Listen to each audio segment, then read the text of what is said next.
উচ্চ মাধ্যমিকে নবম স্থান অধিকার করল অশোকনগর বয়েজ সেকেন্ডারি স্কুলের ছাত্র তনয় টিকাদার। বাড়ি অশোকনগরের ঈশ্বরীগাছা এলাকায়। এর আগেও তনয় মাধ্যমিকের দশম স্থান অধিকার করেছিল। এবার তনয় উচ্চ মাধ্যমিকে নবম স্থান অধিকার করল।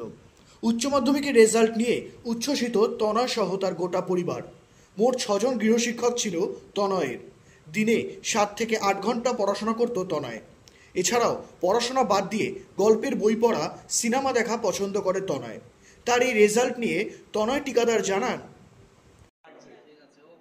না, ভালোই লাগছে। আসলে মাধ্যমিকের পর আবার উচ্চ মাধ্যমিকে হয়েছি, এতটা আশা করিনি, কিন্তু ভালোই লাগছে। মাধ্যমিকে কত স্থান পেয়েছিল এবার?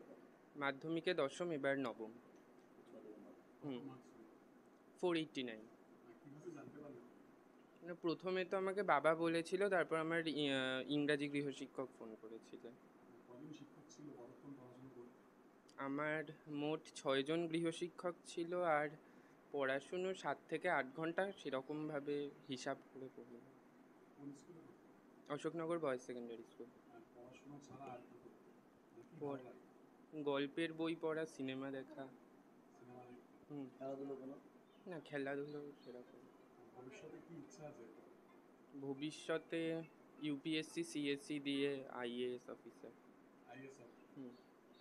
আজকের দিনে এমন কি রেজাল্ট বেরিয়েছে, সেদিনে পাকিস্তানে হামলা চালিয়েছে দেশ, শত্রুকে জবাব দিয়েছে।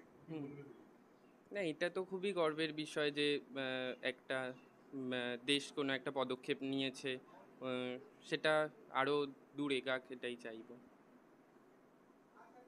অনেক জায়গায় দেখা যায় সাম্প্রদায়িক সম্প্রীতি নষ্ট হচ্ছে বর্তমান সময়ে, কোনো বার্তা থাকবে তোমার তরফ?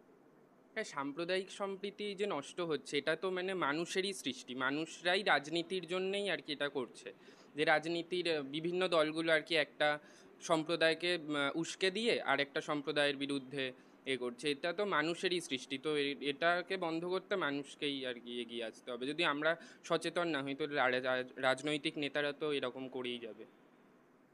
সচেতন থাকতে হবে। পেহেলগাঁওয়ের ঘটনা যখন শুনেছিলে, টিভিতে দেখেছিলে, কতটা খারাপ লেগেছিল? ঘটনাটা তো খুবই মর্মান্তিক, যে এতজন পর্যটককে ধর্ম জেনে তারপর তাদেরকে হত্যা করা হলো। এটা তো খুবই একটা মানে মর্মান্তিক ঘটনা। ভেবেছিলে ভারত প্রত্যাঘাত করবে? হ্যাঁ, ভেবেছিলাম। আজকে করলো অবশেষে, এবং তোমার রেজাল্ট বেরোলো, এবং আজকে ভোরেই এই ঘটনাটা। আমি তো সকাল থেকেই এটা টিভিতে দেখছিলাম যে ভারতের আর কি এরকম অ্যাটাক করছে, তো তারপর ভেবেছিলাম যে রেজাল্টও হয়তো কিছু একটা। ভবিষ্যতে তুমি প্রশাসনেরই দায়িত্ব একটা অংশ হতে চাও, কতটা ভালো লাগে? না, ভালো তো লাগছে, এবার দেখা যাক ভবিষ্যতে আমি কত দূর এগাতে পারি। না, মানে আশা তো করিনি, ভেবেছিলাম একটা ভালো রেজাল্ট হবে। মানে মেধা তালিকার মধ্যে থাকবে, 10-এর মধ্যে আশা করো?